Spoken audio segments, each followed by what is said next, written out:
I'd like to start just with thanking ALTE for inviting me here to present at this year's conference in Cardiff. It's my first ALTE, and thank you all for joining me in this session today. My name's Emma Pathare, as Graham said, and I'm part of a team at Cambridge working with the PISA partners to develop the new PISA foreign language assessment. Why am I here today? Well, I'm here to share with you about the speaking test, quite obviously, with the theme of the conference, and really to let you know what's been going on, where the development is, where the stages are at, and where we're at currently. Okay, so this is the plan for the next 30 minutes.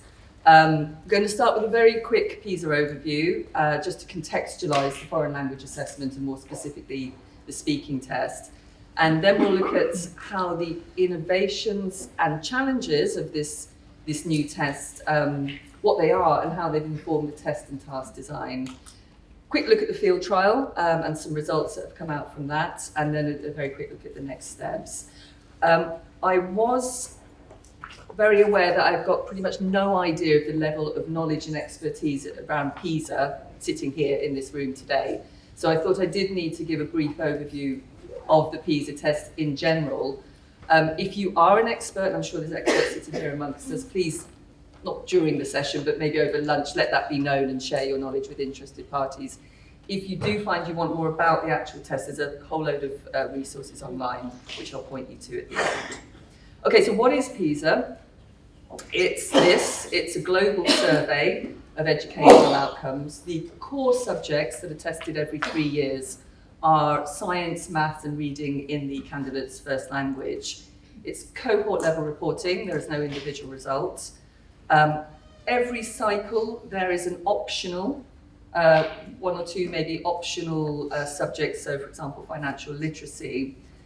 And importantly, which I think sometimes gets lost, as well as the actual test data, about proficiency in these particular subjects, a big part of the PISA process is to introduce background questionnaires for students, for teachers, for parents, and for sort of at a broader, more sort of policy level, to really build a kind of picture around the context of the learning and the results from the test. So it's not just about the numbers.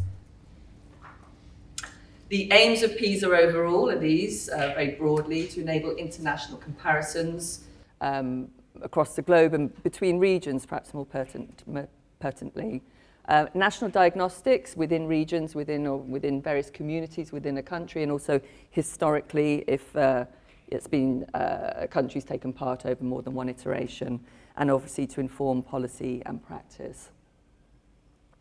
PISA candidates in general, and this is true for the FLA, the foreign language assessment, and true for the speaking test, shared characteristics. They're all in the same age group, and they're all enrolled in education. Great. However, within that, there are quite a lot of fundamental differences. Obviously, one country to another, one region of the world to another. Even within countries, socioeconomic differences, cultural backgrounds. The kids who take part in the test are sampled.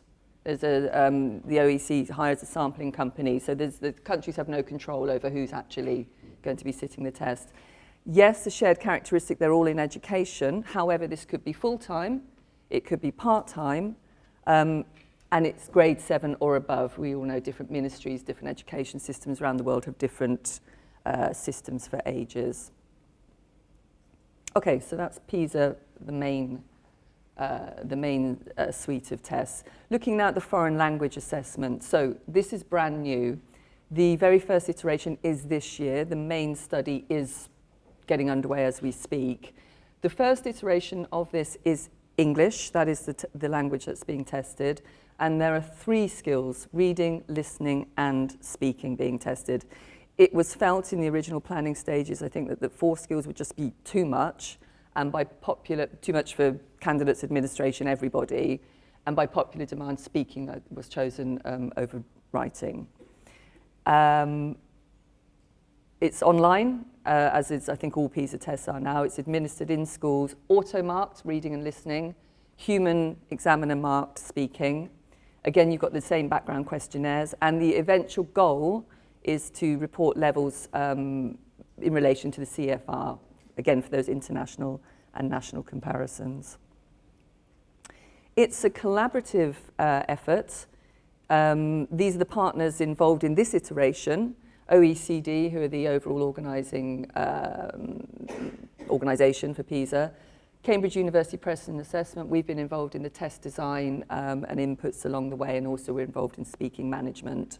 And ACER, ACER, they are involved in actually delivering the platform and also the data analysis and reporting at the end. And at various stages along the way, possibly some people sitting in the room today, independent experts have been involved in reviewing and inputting into the stages of development. Okay, so locations, these are the countries that have opted to take part in the foreign language assessment in the speaking test, obviously is what we're specifically focusing on today. 21 countries, just out of interest, I think we've got a broad representation from these countries today. If you are from any of these countries, if you could just put your hand up. Okay, and keep your hands up, keep your hands up. If you didn't know that your country was taking part in PISA, just put your hand down.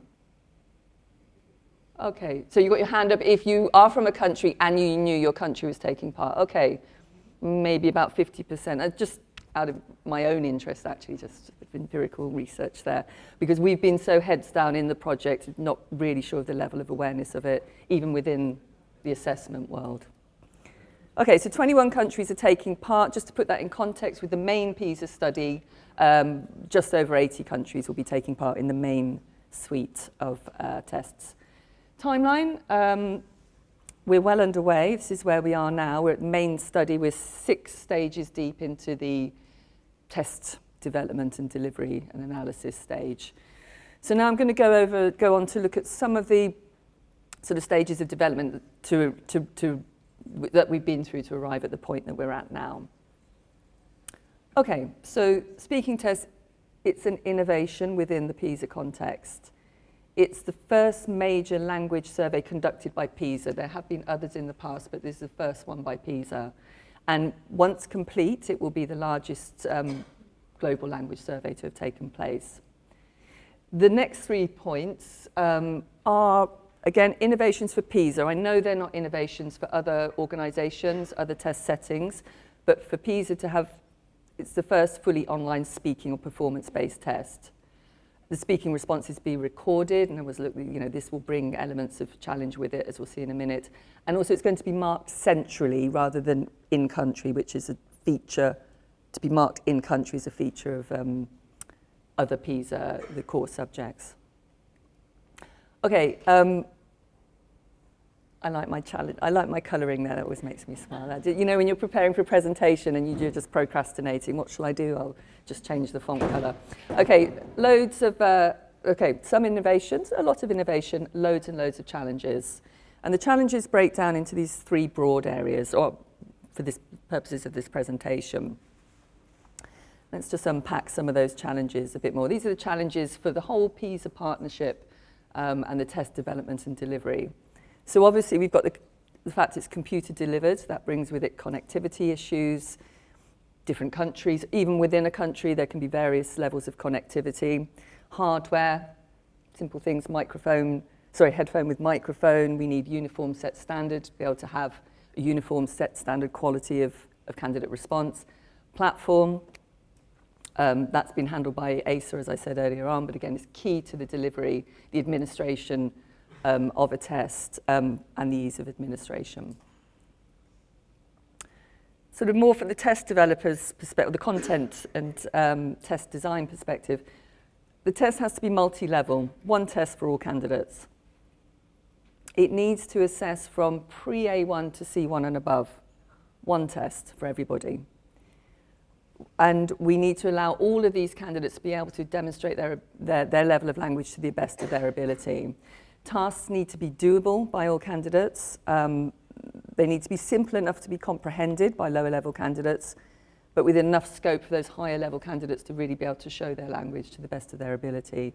And key, there is no examiner present during the test. Not in the room, not online. There is no examiner present. The responses are recorded and they're marked asynchronously at a later date. Okay, there is no examiner present. Okay, and then finally, another set of challenges is that it's an international cohort, untrained candidates. There's no preparation for the tests. There is a familiarisation for candidates as they come to sit in their language of instruction at school that guides them around the platform, the navigation, the features, but there's no actual preparation for the task types and the content in the tests. So tasks need to be immediately accessible to everybody, and of course the content needs to be age appropriate and culturally acceptable across the globe. Okay, so so leaving the challenges aside for a minute, the theoretical underpinnings, quite obviously, started with the CFR to inform the test design, the kind of thinking around the kind of activities and tasks we could get fairly and feasibly and practically candidates to participate in. If you want a deeper dive into the actual sort of the work around the theory, around the specific tests, go to the PISA 2025 Foreign Language Assessment Framework, which is publicly available on the OECD site. It's a 184-page document that outlines everything you might ever want to know about, well, I don't know, maybe not, maybe you want to know more, but it's a very comprehensive document, so use that as a kind of go-to place. Okay, so here you can see a pink table from the companion volume, the CFR 2020, I think, and you can see the categories for communicative language activities. So this was the kind of starting place again for what kind of things can we fairly get this real range of candidates to participate in the constraints of the way that the test is delivered. So we are unashamedly and undeniably focusing on speaking production because that was felt what we could fairly do within the confines and constraints of the test. So the scales, sorry, you're not expected to read them, just to show you, these are the CFR scales for speaking production. You've got the overall production, you've got sustained monologue describing experience, sustained monologue putting a case, and also giving information. And it was these scales that really started to help us to inform, again, the task design. What can we get candidates to do? All right, so bringing all of that together and kind of starting to hammer out the actual shape of the test. You can see it's relatively simple. It's a 4-part test, same test, all candidates, same test. Multi-level, monologic, computer delivered, the overriding features of it. And you can see each part of the test, sorry, and I will use part and task interchangeably, so please forgive me. Part equals task, task equals part. Each part of the test produces an independent score, and you can see the detail on the table, the number of response windows within that part of the test, and the total amount of time, recorded time, that the candidate has to respond within that part of the test. So key points for task design that we drew from all of this is that each part of that test, each of those 4 parts, needs to elicit language performance across the full range. It was anticipated that, within the school system around the world, there'll be candidates going from pre-A1 all the way up to C1 or above. And the difficulty needs to build within the task. We can't, because it's not adaptive. It's one test, all candidates. We need to build the difficulty within the task. Again, to keep thinking about how to allow those higher level candidates to be able to go as far as they can, but also to bring everybody with us, those lower level candidates. We didn't want to traumatize them. We didn't want to lose people halfway through. I don't know if you've had experience of doing a multi-level test where it's like, you're halfway through, you just can't keep up. We really wanted to give candidates a sense of completion and satisfaction and not to traumatize them, basically. So speaking opportunities move from more structured to less structured, coherent topic development, again, through each part to bring candidates with us. And I don't know, well, no, crucially maybe not, to allow several speaking windows within a part. You saw earlier on the total number of recorded seconds for that part, let's say 120 seconds, but that would be divided. There's never one part that has only one speaking opportunity. It's always divided into 2 or 3 or part 1, 5 opportunities. Allowing a kind of fresh start. Again, I don't know if you've ever done sort of recorded responses for job interviews and you kind of go, and you get that sense you've messed up. Okay, so it allows that fresh start, or maybe something's gone wrong technologically with your first go. So, okay, there's another speaking opportunity within that part that's topic-based that you've been sort of building up to. So these are the key points for the informed design. We're going to look now at some of the actual materials. So these are all trialed materials. At the field trial, which I'll talk about a little bit more, we had 5 versions of each part go into the field trial, 31,000 candidates. No, sorry. About 8,000 candidates. And after the field trial, 2 versions of each part were released, and you'll see at least one version online on the OECD website. So let's look at some of the tasks, or all of the tasks, and bearing in mind those key principles that we use to inform. So part 1, we've got, it's very much in the personal domain. It's, you'll recognise it. We've seen similar examples earlier on this morning with the colleagues talking about the Welsh tests. Questions about yourself that start very simply, that build up in complexity of both grammar and idea, and with increasing windows, response windows to allow fuller responses. Okay, so very much in the personal domain. So difficulties building within each task. We're moving from more structured to less structured. And we've got those several speaking opportunities. In part 1, there are actually 5 speaking opportunities, plus 3 practice ones as well. Part 2, telling a story. So here, candidates use a 5-image storyboard to narrate a story, and then there is a follow-up question, which is theme-based, uses the story as a jumping-off point, and brings the candidate back into their personal domain, asking what advice would they give their friend about something that's related to the story. Story tasks can be a little bit divisive. People sometimes like, oh no, I don't want to do that. We've tried to be very supportive in this. We felt it was important to include as an activity. It's fundamental to our human communication as adults, as children. We share anecdotes, we describe experience, we gossip. At school, it's quite a normal sort of activity to do. So we did want to include it, but very supported. There's no need for any kind of sense of imagination or creativity. I personally would hate it if there were only 3 pictures and then it said, now you finish the story. I wouldn't be able to do it. Here, the story is told for you. You can take it where you wish. Okay, part 3 is talking about pictures. So you can see a screen grab from, this is how it renders on the PISA platform, and on the, what is that, on that side of the screen, I've just put the prompts a bit bigger so you can actually read them. So you can see, first we'll start talking about one photograph. We've got a very wide open prompt. It's not describe the picture, it's just talk about the photograph. Say what you want about it. You can describe it if you want, you can talk about how it makes you feel. You do what you want with that prompt. Then we move into 2 photographs. Again, compare the 2 photographs in any way you want.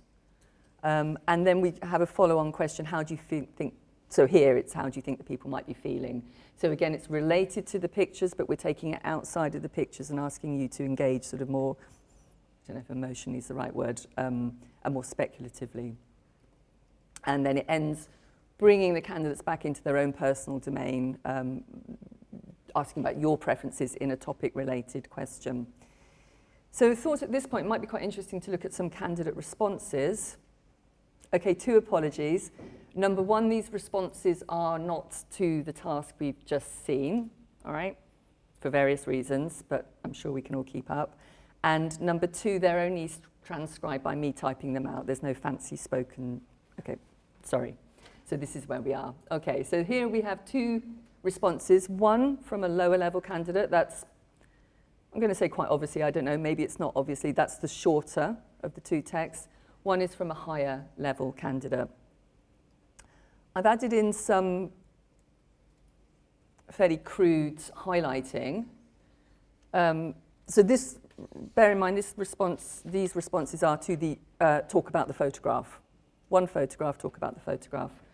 So the blue is basically a description of what is in the photograph. And we can see that both of them have quite kind of equal amount of blue in them. The green is added in by the higher level candidate. They've started to take the opportunity to speculate. Maybe it's this, maybe it's that, not really sure, but I'm showing you my language ability now. I'm free enough. You've given me space to add more. And then the yellow is a step that the higher level candidate's chosen to take, giving their opinion. Okay, so it's wide enough open to allow the candidates different abilities to go to show their ability. This is a response to the second question, which was compare, the second prompt, which is compare the pictures, and then why do you think, why do you think people might be enjoying doing these things is the prompt for this one. Again, very crude color coding. The blue is a description of the second picture. The green is the comparison, so actually the lower level candidate has chosen to compare, whereas the higher level candidate's just completely skipped and gone straight to the yellow, which is more the sort of speculation about why you might enjoy doing these things. So just kind of observation, I thought that was quite interesting to see what candidates can do with these open prompts. Finally, just a very quick look at part 4, it's talking about a topic, so you've got notes put in a sort of diagram form. Candidates are invited to discuss advantages and disadvantages. Fresh start, new recording window. They're then asked to evaluate and come to a decision. So again, this is very much in mind. There's no examiner there. I don't know if you know, in those kind of paired discussions where you have two candidates talking, make a decision about this, and candidates arrive at a decision within sort of 3 seconds. And there's a whole, other minute to talk, and the examiner then can intervene and prompt more language discussion. We don't have that facility here, so we've divided the speaking time into response windows, asking one question, discuss, talk about, and then now evaluate your ideas you've discussed. And then with a follow-up topic-based question. Quality assurance for the content, as with all of your organisations, various quality assurance processes. The first 3 probably very typical to what you do in your organisations. The final one, country and expert review, is very particular to PISA. The materials have been reviewed by OECD, they've been reviewed by ACER, so these are the 2 main partners. They've been reviewed by experts in the field, and they, probably most importantly, they've been reviewed by all the countries participating. So this is for political sensitivities, age appropriacy, cultural sensitivities, and so on. So they've been through a really deep level of review. So anything that made it to the field trial was deemed to be acceptable. Speaking test scoring is managed by Cambridge, using our experienced examiner pool, all trained, all certificated, all online, all done asynchronously. And Cambridge is involved with the monitoring and management. So there will be 31,000 more or less candidates. I think that's right for the for the main study. There'll be a batch, an initial multi-mark batch in the live marking of about 5% of the total overall responses.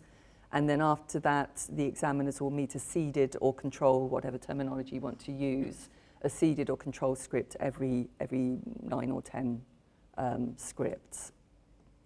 Okay, last few minutes. Okay, what are we assessing on? So I said the tasks are informed by the activities from the scales, language activity scales in the CFR. And here we're drawing on the language competencies, really focusing in on those that are relevant to the speaking production that we're hoping to elicit. These feed, okay, to just take a quick dive in, I'm not expecting you to read this, just to give you a kind of overview of how the mark scheme links with the CFR, the PISA mark scheme links with the CFR. Here you can see B2 descriptors from the relevant linguistic language competencies in this, in the CFR. And here you can see the 3 criteria that are from the PISA mark scheme, at more or less the same level, to be determined by standard setting next year. Again, crude highlighting, just to focus in, just to show you how things link. For example, pronunciation and fluency from the PISA mark scheme. You can see the green is sort of intelligibility. Those are the linkages with the CFR. Yellow is hesitation. Fluency, and blue is the sort of prosodic features. Okay, just to give you an idea. And this kind of linkage goes all the way through all of the two sets of descriptors. Okay. Feed trial feedback. All tasks, deep analysis of these tasks by our partners. All tasks were performing well, equally well, which was very good to see. 3 versions will be going through to the actual main study. The coloured proportions show you the score, the mark, the range of ability. The score scale is down on the left-hand side. From a delivery point of view, interestingly, that large pink chunk at the bottom is the number of audio quality error that were not able to be marked. Quite sizable. Platform administrative issues, apparently fairly normal in PISA, is being reviewed as we go into the main study. It's hoped that chunk will shift. And also you can see that many more part 1s were completed than the other parts. Okay, as I said, we're there. Main study is underway. Markings to take place on June 25th. Sorry, not June the 25th. June 2025. It was a bit precise, June 25th. Results analysis, end of 25. Standard setting this time next year. Maybe some of you will be involved in it. I'm not sure. General resources. Go to one important thing to note, the framework document that I referenced before, that's the second resource on that list. Everything's in place except the actual speaking test. All the theoretical stuff is in there, but the tasks, the speaking test you actually see outlined is not, it's the initial iteration of the speaking task, so that will be updated. I think OECD will be updating that once the main study is complete. So thank you very much for listening. I know that was a bit of a sprint. Did want to share all of that with you, and I hope, please feel free to catch up with me later if you've got any questions or what have you. Okay, thank you.